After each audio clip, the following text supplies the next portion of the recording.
Hello, everybody. I'd like to welcome you to the CMI webinar series. I'm Cynthia Howell, and I'm the Education, Training, and Outreach Manager for the Critical Materials Institute. And again, welcome. I welcome you here to this webinar series. And this webinar series is designed for CMI and by CMI. So we try to pull in topics that are so immediately valuable to you. And again, a couple of things I want to tell you about this upcoming webinar here. We are hosted by Colorado School of Mines, and we are always looking for topics, again, that serve you. So please let us know if you have an idea. This is a public webinar, and a recording is going to be available next week at ameslab.gov/CMI. This is under the webinar menu, and also on YouTube on our Critical Materials Institute channel. So you can find it in a couple of different places. Questions. When we get to the question and answer period, we would like for you to be typing your questions and answers in during any time that you have them, but they will be answered at the end. And it's always nice to have a few of them queued in. So please don't hesitate when you have that question to start typing it in the Q&A box that we have available for you.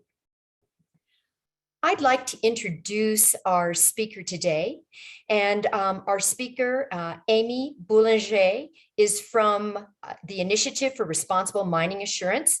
She is executive director there and works with IRMA's multi-stake leadership and manages a staff and a consulting team. And she's been working on mining issues for about 20 years. She has a degree in environmental studies and politics from Mount Holyoke College, and really has been in the leadership place for IRMA since 2012. But some things that she brings with her, additional gifts. She's been working as director in multiple different nonprofit organizations and NGO organizations. And her real specialty is communications between diverse networks of scientists, businesses, nonprofit advocates, government, so on and so on. And you'll learn more about that as she takes over and starts telling us about the work that she gets to do for IRMA. Thank you so much, Cynthia. Thanks to all of you at CMI for having me. It's a real treat to be here and share with you some today on the work of the Initiative for Responsible Mining Assurance. And you're welcome. And so please let me know if you can't hear me well. I am looking forward to just sharing a few things about IRMA with you, and then also taking questions. And so I'll leave plenty of time for us to discuss on this. So I'm going to share some about IRMA's work and its relevance across diverse stakeholders, and in particular, the issues of how IRMA's work to drive value for more environmental and social responsibility in mining is relative to the green energy transition and a whole set of materials that you're concerned with at the Critical Minerals and Materials Institute, and the relationship here between the top of the supply chain, where those materials come from, and our work in energy transition today. So IRMA is as a system, basically two parts that are interrelated. There's both a standard for responsible mining, which describes what is this idea of what is responsible mining, and then also how do you measure achievement and performance against that. And I'm going to tell you a little bit more about each of those things. So the standard itself is, and you can find this, it's all publicly accessible at no cost. It's on IRMA's website at responsiblemining.net. It is 26 chapters that's intended to cover the full range of impacts, which can be both opportunities for benefits, but also opportunities for harm as it relates to the social and environmental impacts of mining. Of course, at any given mine site, some of these issues are going to be more important than others, but we know that there's tremendous diversity in sites. There's reasons why some issues are more important in a given region and area than others, and the intention is to not trade issues off one another. So it's not worker health and safety or Indigenous rights. It's not clean water or protection of biodiversity, but can we look at the metrics of these together and have a holistic look at what the impacts and the opportunities for improvements are at mine sites around the world. In that standard, it's not all new content that was developed by IRMA, but rather integrated into it are many of the metrics that mines are already using today. So you'll see expectations around OECD due diligence or UN guiding principles on human rights. You'll see International Labor Organization conventions expectations, the cyanide code. So this broad range of drawing on what was already agreed across diverse stakeholders to be metrics of best practice, but in many cases, IRMA then goes above and beyond that, either because there were gaps, certain issues not covered, or a sense amongst especially civil society, nonprofit, and other advocates that particular issues weren't sufficiently being covered to reduce significant harm. As I talk about this, I'm talking a lot about mining, but the work of mining is changing in part because of the expectations of those who purchase mined materials and the accountability they're being held to do responsible sourcing of raw materials that go into the products that many of us use every day, whether that be cars or buildings, our phones, etc.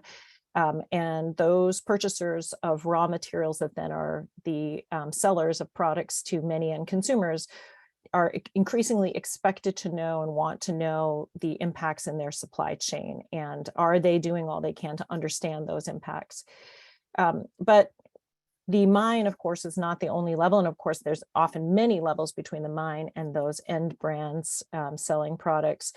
And so IRMA has a couple of new draft standards that have been out this year for review, seeking to fill those gaps.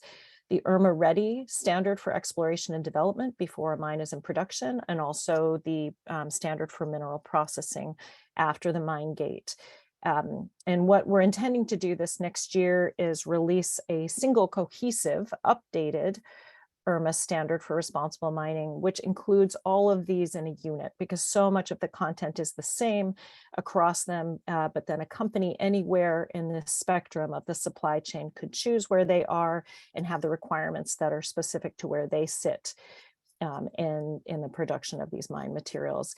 And yoking them together, a chain of custody, so that again, those end purchasers of mined materials can talk about their efforts to use their leverage for good and creating value for environmental and social responsibility throughout the chain.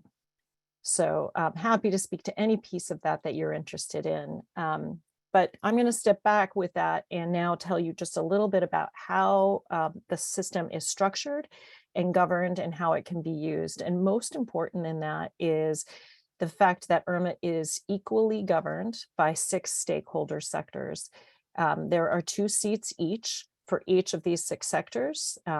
So mining, purchasing, nonprofit advocacy groups, NGOs, organized labor, mining affected communities, and then the investment and finance sector. All of them with, of course, their own unique direct interest in driving value for greater environmental and social responsibility from the mine level, but of course, each often defining value in different ways. Their governance is equal not only in that they each have 2 seats, but each house has veto power as well. 2 no votes from the same house stop a decision. And that means that when 12 of these people sit down, plus a 13th at-large member, they really know that they need to work together to craft solutions that work for all. You cannot leave a house behind. So 10 out of 12 votes does not carry if you don't have the 2 mining sector votes with you, or similarly, if you don't have affected communities with you. It's really about crafting confidence, accountability, and trust for all. And everything else I say about IRMA is really informed by that, is what creates value and credibility for each of those 6 stakeholder sectors. So the scope of the work they do together is crafting a system which is for industrial scale mines. If anyone wants to talk about artisanal scale mines after, I'll talk about that in the Q&A, but this standard is really meant for large scale mines, although that could be anywhere in the spectrum of industrial, but quite small, and we do have some who are only 30 employees, quite small, to very large global operations. It applies anywhere on the planet, It can be used for any mined material, so copper or gold, lithium or nickel, except for the fossil fuels, old energy fuels of oil and gas, thermal coal or uranium. Those ones IRMA is not currently using its standard to review. The assessment of performance is at the mine site level. That's important for understanding the impacts in a particular place, but we are encouraging companies to put a diverse portfolio of their mines into it if they are larger companies with many sites, so that they're not just choosing one or two here. And you do see some of the larger companies already beginning to do that. And the word certification we save for the very best practice level, but IRMA is not pass fail. It very much supports continuing improvement in mines at any level in their journey to greater environmental and social responsibility can join. And so this is a graphic just to give you a sense of what kinds of achievement levels would you see. So first, there's self-assessment, which is not an achievement level. We don't give any award for that, but any mine that's going to participate in IRMA's auditing system would start with that. Mines can use a self-assessment tool, which is the exact same tool that IRMA auditors would use. It really takes a lot of the anxiety and the questions out of the process. The first use of those at a mine site is free for a company. They can use it confidentially if they like. I'm going to come back and show you a couple slides of what that tool looks like. But then once you move to independent auditing, the achievement levels are as shown on this slide. And a mine can come in at any level. They don't have to walk up the ladder, but I'm showing you this ladder so it gives you a sense of the first rung that a mine might be at is IRMA transparency, which means that they simply are audited and they share their score with the public. IRMA 50 and 75 are meeting 50% or 75% respectively in each of those four main areas of the standard I showed you at the beginning. So the environmental and social responsibility, leaving positive legacies, etc. Each of your four main areas that the chapters are grouped together in, a mine has reached at least 50% or 75%. And it's just an achievement level that we can give so that you can give recognition for being in that journey toward IRMA 100 or certified. We don't require that mines get to that point. We know there are many legacy operations that are going to face challenges. They may never get to that point, but it's a way to create recognition anywhere in that journey, and then a way to also demonstrate improvement over time. In that IRMA 50 and 75, obviously we're giving recognition to mines. IRMA 50 would be a site that may only be meeting half of the IRMA standard and definition of best practices.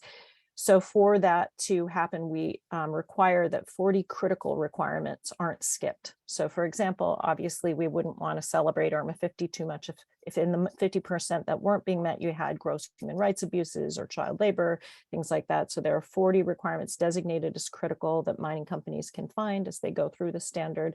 They're really clearly marked. And so if you see a mine which is meeting IRMA 50 or 75, you also have the assurance that amongst the requirements they meet, those criticals are among them. The IRMA auditing process or assurance process, how we assure performance is, as it's being suggested, is somewhat unique amongst other systems out there.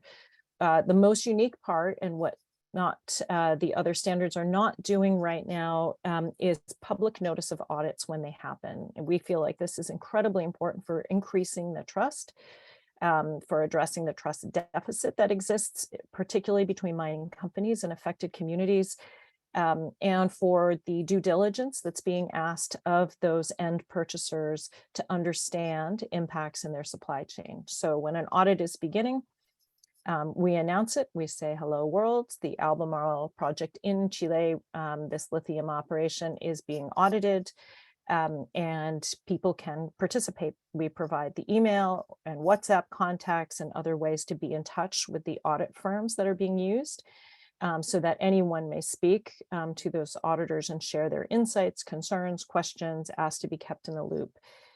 The audits are two-stage. They start as a desk review of the mine's own self-assessment. So again, we're coming back to that idea of the self-assessment being the start of it, the company's own assessment of how they perform, plus documentation they've loaded up, auditors are going through that, and from their desks long distance, they're exchanging back and forth with the company. Can you share more information on that?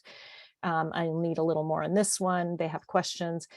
And when they feel that they've honed in and they have enough information, an on-site portion is then scheduled. And that on-site visit is usually 4 to 6 auditors visiting a site for anywhere from 4 to 7 days, depending on the complexity of the site. You have specialty areas and environmental issues or social issues amongst the auditors, and also cultural and language fluency.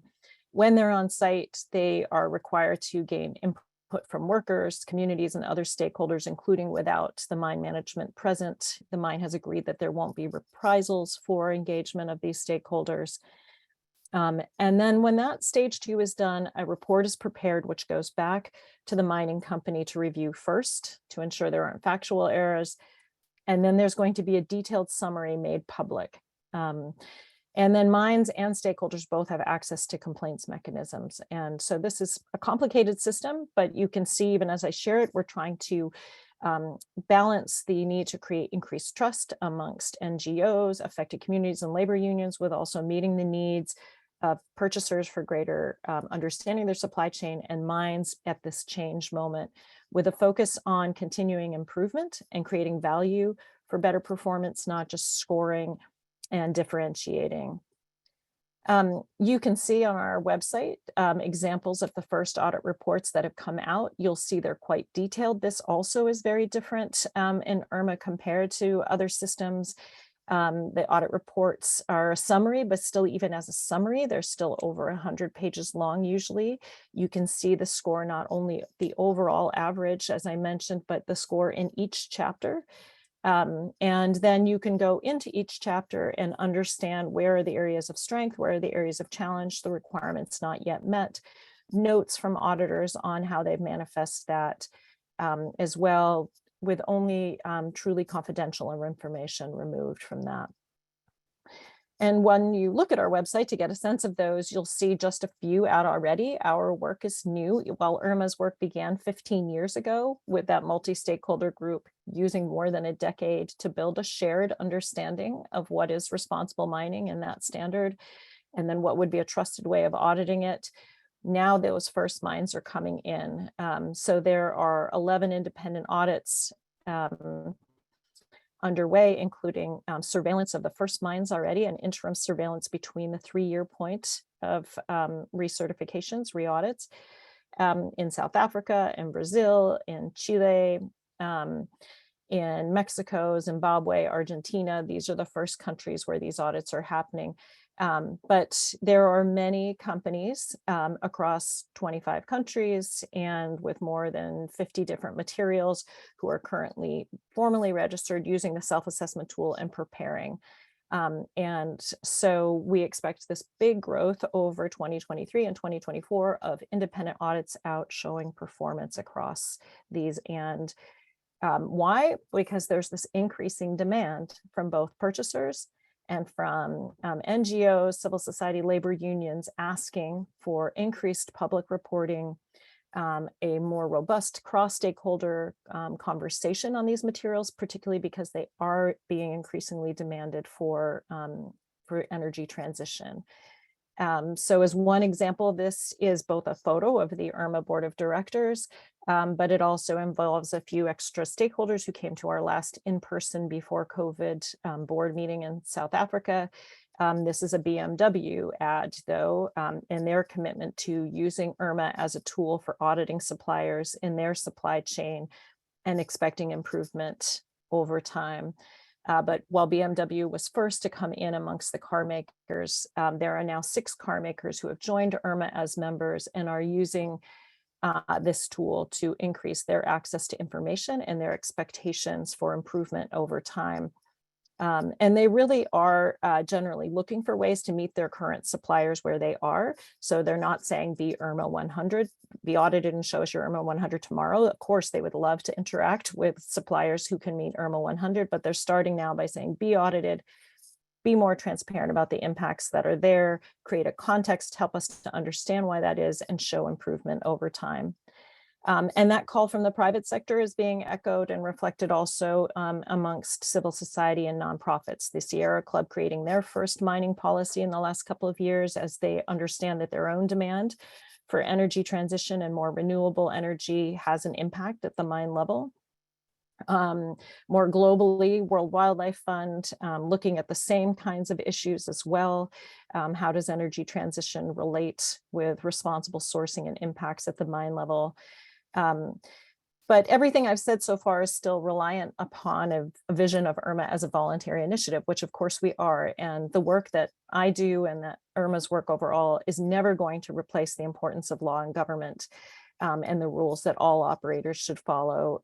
And so we work also to be a market support to government to provide that added economic incentive of environmental and social responsibility, encouraging governments and international institutions to use the IRMA standard as a template for improving their own policies and laws, and working together. As one example, one of our colleagues just came back from Indonesia. She was visiting at the request of the government, working in a work session alongside a mining company operating in Indonesia and also a European wind company looking at responsible sourcing. How can you take the IRMA work and create value beyond just its role as a voluntary initiative? An example of that here in the US, the Biden reports look at supply chains, referenced IRMA as a tool for driving more responsible sourcing. Similarly, the European Parliament also referenced the IRMA standard as a way to create more responsible sourcing, specifically around critical raw materials. The Australian government, when looking at what standards should they use if they want materials mined in Australia to be competitive, especially on the European market for battery materials, looked at a range of different standards and named IRMA as the one that would be a best approach for them to use when they're looking for metrics. And again, this is not just governments or purchasers, but you see civil society when looking at requests for improvements in law and government, referencing the IRMA standard specifically, in part because it has been vetted over a decade. Last couple slides I want to show you, if you were from a mining company or you were working with mining companies and you were thinking, so how do they get started?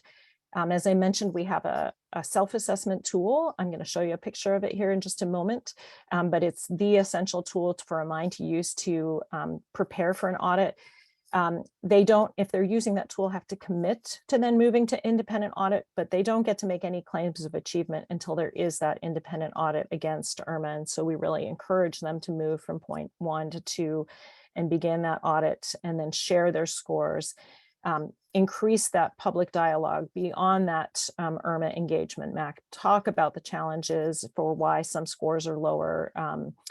The geochemistry in a particular area is challenging, the political backstory, maybe the site was owned by a previous operator who didn't have the same level of expectation, or there are increased expectations on a range of issues over the last decade. So it helps mines contextualize their strengths as well as their challenge areas.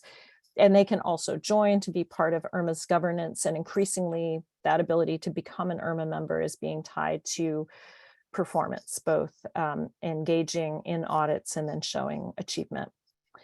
These were those couple of slides I just wanted to show you to see the self-assessment tool, because everything I've said that mining companies can do can be incredibly scary for many, like what are these auditors going to find? And so this self-assessment tool is the entire IRMA standard and its guidance information built into a digital tool. So a mining company can run themselves through the tool and really get a sense of what is a requirement asking. In every single requirement, they can acknowledge that they may be doing that, but maybe not to all of the way a requirement says. So even in each requirement, there's a fully, substantially, partially, or doesn't meet. They can see how if they improve a few things, it can bring their score up, because as they go, it's tallying a score. It has all of this robust guidance built into it. So it's really an educational tool for them to use as they go. And as I said, they'll work through it and say, okay, we've got 64% in this chapter right now, and we are actually fully meeting the one critical requirement that's in this chapter. It lets them work with it. They can change their scores as they make things, so they can see, boy, if we just improve these 3 things, we could bring this up to 75%. So it's really meant as a tool that prepares them and helps them make improvements before auditors ever walk the ground. Because again, our lead purpose is not to score, but to drive value for improved social environmental responsibility. So with that, I'm going to take a break and finish these slides and just open for questions. So Cynthia, I think you may have some already queued up from the Q&A. Yes, it looks like we've got a question already in this Q&A. And if you want to take that from Michael Young. Okay, let's see. Why is uranium specifically excluded? Great question, Michael. This question has actually been asked to us also about thermal coal. And I'll tell you, there's a robust conversation that's happened on the IRMA board of directors.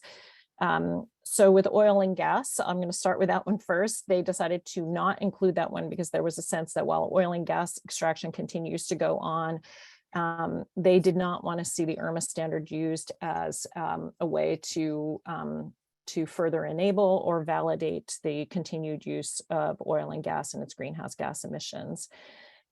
That is similar with thermal coal as well. The sense that, again, thermal coal obviously is impacting people and communities and places. We actually allow coal mines to use the self-assessment tool, but we're not doing independent auditing because, again, there's a sense among some that doing so may further enable and give permission to the continued use of coal. And with uranium, there is a sense amongst particularly the civil society groups that the impacts from uranium development and the health, particularly on Indigenous communities, has had a whole set of impacts. And similarly with waste disposal, that they are not yet comfortable allowing the IRMA standard to be applied in those places at this point. So as I've said, IRMA is a place which is multi-stakeholder. So this debate is always going on. We're frequently asked that question. You can always encourage that it be used there. There's a similar dynamic being asked around deep sea mining, which also IRMA does not apply to at this time. But that's I'm sharing with you the theory of change behind it for those who've made the decisions. It looks like we have the next question from Yoshiko. Okay, Yoshiko, the question on where does IRMA get funding for its work? So it's a really good question. So it is a mix of exactly what you listed there.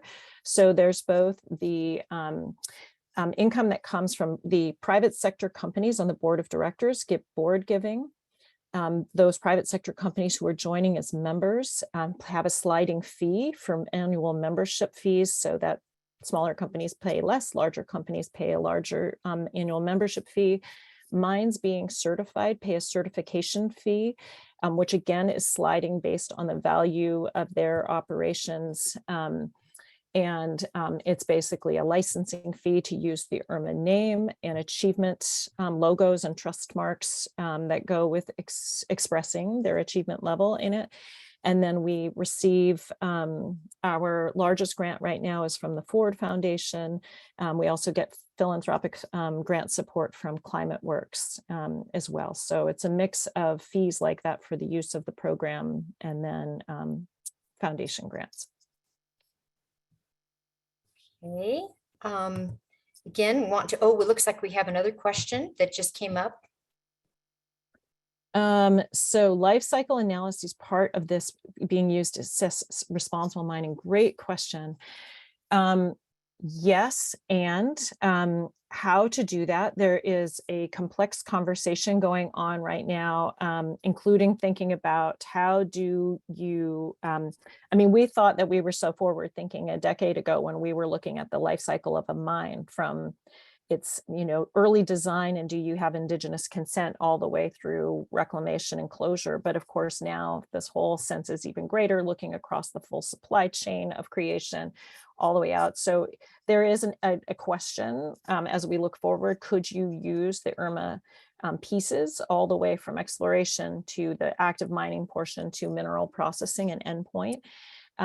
I think many will. I know there are services already out there offering to do that, particularly as you see more companies looking at, for example, greenhouse gas emissions and how are they tracked throughout the full supply chain. So our desire is to help make sure that the data that we create and its public access fits into those different measure points.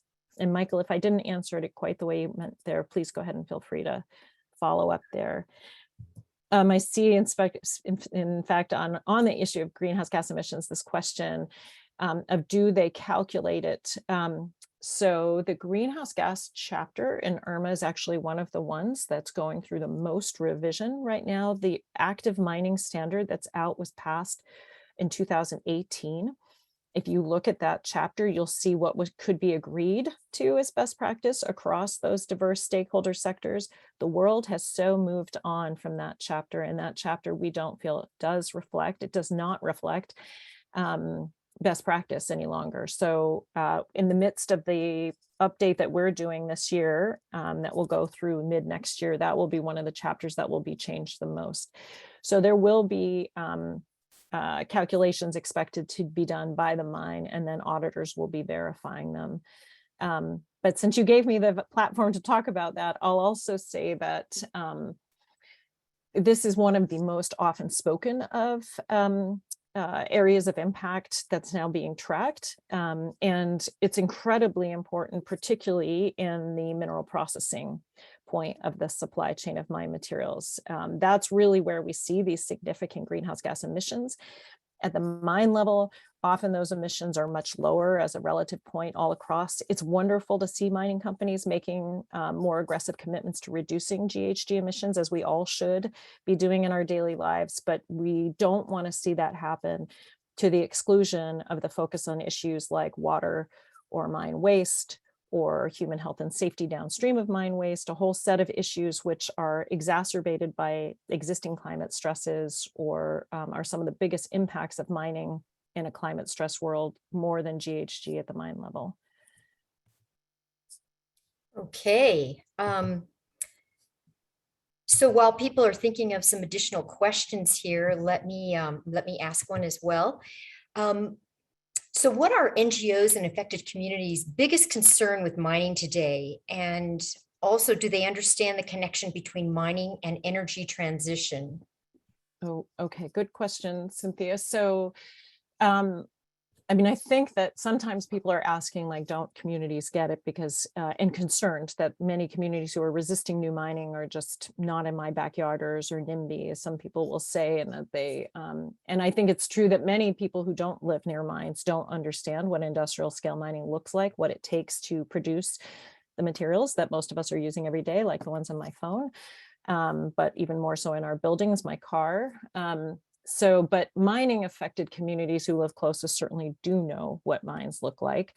And many of them have deeply broken trust because for many, they were promised decades or generations of prosperity, that this was going to bring jobs and long-term value to them. Many feel that those promises have not been realized, that they have had the inverse of that, and they've been left with contaminated water or dewatered or waste, which now they're managing, abandoned mine sites that create risks.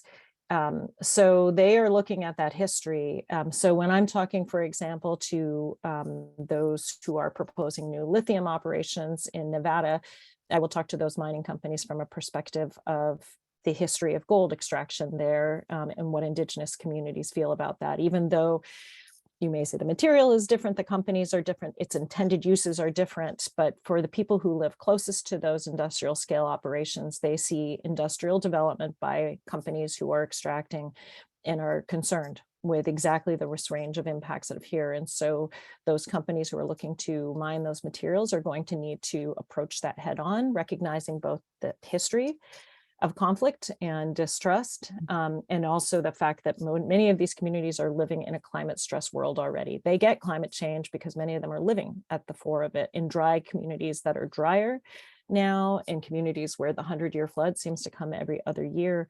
So mining is going to need to approach the fact that it's trying to be part of the solution with a whole new way of operating. The material and the fact it's going to go into a battery or a wind turbine or a solar panel alone is not going to convince communities. This is a great investment from their perspective. They need to know that this is an industry willing to operate in a completely different way. Great. And thank you for that answer. And also, Michael, it looks like he has another question. So a couple more Great. have come up. Okay, extra points for Michael for paying close attention and asking questions. Thank you, Michael. So yes, we are working to make sure, because the IRMA audit reports are publicly released, this is not secret information. Some analytics firm does not have to buy some access to us. We want people to have access to these data, and we are looking to have it be in formats that can then be used by those who are creating overall analytics downstream. In fact, if anything, so we're both looking at what that means in terms of digital formats, you know, and you've got some who are doing anything from blockchain to ESG analytics. How do we craft things that then flow in? Because of course, that's a value add for the minds who are making the effort to do the IRMA ask. So we want them to have that be translated and have that work for their customers, because it creates the draw.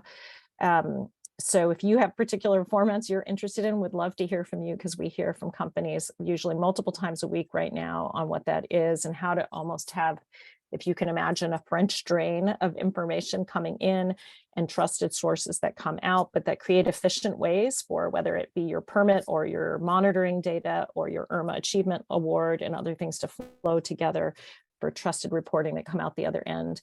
The one thing we tend to push back on some is some of the reporting that really only hones in on a single issue. So then you may be tracking greenhouse gas emissions, but not the fact that you've got gross worker health and safety violations or indigenous community and deep opposition to a project. We really want to keep seeing those metrics yoked together so we're not trading those issues off one another. To Yoshiko's question around, you know, countries have different regulations. Do we take that into account? We are taking it into account but on a few different levels. I mean, one is by having a standard which applies globally. The idea is that if you are a community in Nevada concerned about new mining in the US, and you want to raise those concerns, you don't feel that by raising your own concerns, which may be legitimate about protecting your water resources, you're just pushing that impact off to someone who lives in Argentina or Chile, who's in a different regulatory structure. The idea is, can we work to protect water wherever this is happening in the world? So that's on one, it's meant to try to raise all boats and have protection of human rights or worker health and safety or biodiversity, no matter where this is happening, even though currently we know there's big variations in regulatory structures, that it incentivizes governments to step up and to improve their own oversight. And then finally, you know, I've had some mining companies in places like US, Canada, Australia say, do I really need to do IRMA? I already operate here. And we say, yes, you do. Diverse stakeholders don't feel that substantial harm has been avoided in those three countries, even though there is more robust regulation. But the fact you've had to do things like a Clean Water Act, a Clean Air Act, the Endangered Species Act, may mean that you're going to perform stronger than someone else who's gone to a weaker regulatory environment and taken advantage of the fact that it was weaker. So here's a place where you're likely to score higher. And so maybe what you viewed as a regulatory burden in the past in those countries is actually your ace for scoring higher in the IRMA standard. Looks like we have a couple more questions here. Let's see. So I'll take, we've got how can a mining company regain trust that was lost? What a great question. And we need a whole hour just to talk about that. And I'm sure a whole bunch of you on this call talk about this, but I think the most important thing is this idea of transparency. You know, there are some mining companies who've said to me, does the world really want transparency? Aimee, do they really want to know what happens around mines? It's hard to get these materials out of the ground that people use every day, and it comes with impacts, and many people just don't want to know that. And I say, you know, now that these things in YouTube are around, they know it, right? The videos are out, the stories are told, and I think it comes a lot better instead of each company saying like, we are 5-star and AAA, or we promise we'll be that, a more honest accounting of what's happened in the past, how they are tangibly going to do things different, bringing community in earlier, really looking at what are the benefits a community is looking for around this, what are the concerns a community can raise, what can community let you know about, what happens in big precipitation events, you know, view them as your source of local science and traditional knowledge on how the ecology of an ecosystem works.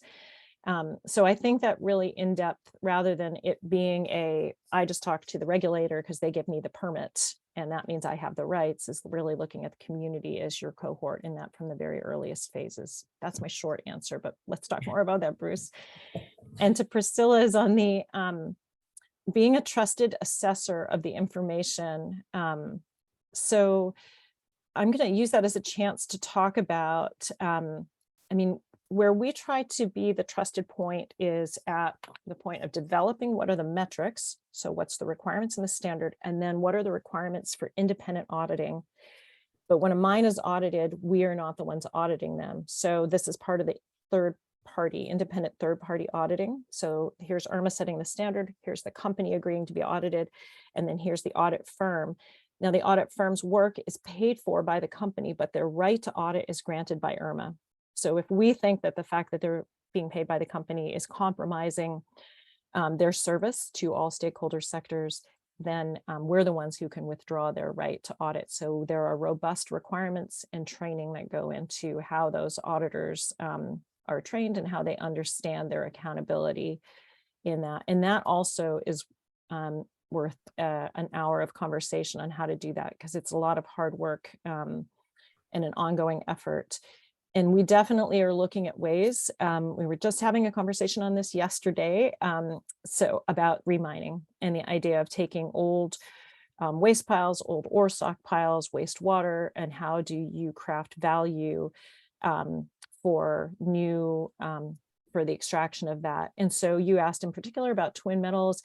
They can use the IRMA draft, IRMA ready standard right now to look at how their operations measure against the current draft as if it were real. In fact, they have a self-assessment tool already built there, and they can not only look how would they perform, but provide feedback to IRMA. But starting next year, when it's made final, that's when they could be audited against it. Yes, like any other exploration and development operation. Okay, we probably have time for one more question. And while we're waiting for that question, I'm going to ask another one. And that is, how does IRMA collaborate or compete, work with mining industry trade associations and just other U.S. national mining associations and others around the world? Good question. So we work frequently with the mining industry trade associations. This would include the Mining Association of Canada. They have their own program called Towards Sustainable Mining that their members need to participate in. The ICMM, which is just over 25 of the world's largest mining companies. There's a Copper Mark, World Gold Council. Each of these ones I've mentioned are industry trade associations. They're governed by mining companies who participate in them. And those trade associations can do a tremendous amount to mentor and inspire and build capacity of their members to improve social and environmental responsibility. We don't consider them as independent metrics of achievement out in the world, because they're not equally governed by civil society or with this level of detail and public notice and transparency, but they have a tremendous amount to offer, encouraging their members to come up. And we're looking at ways that achievement in IRMA could be recognized in their systems, and how do we craft a shared standard so that mining companies who participate in multiple of these trade associations and IRMA don't have to do 3, 4, 5 audits asking similar questions. Thank you. Also, it looks like we've got 2 more questions queued up here for you. Okay, so Rod asked, specific standards or categories have been most difficult in terms of reaching agreement. Okay, what a good question that is. So, I mean, there was a lot in there that's difficult when you look at these issues of like resettlement, involuntary resettlement of communities, or mining in conflict areas. There's a lot of it, which is challenging, but certainly in the very earliest days, Indigenous free, prior, and informed consent was foundational. The civil society groups at IRMA's leadership table said they wouldn't sit unless they could get to agreement across stakeholder lines on that chapter. But they did get to agreement on that chapter fairly quickly.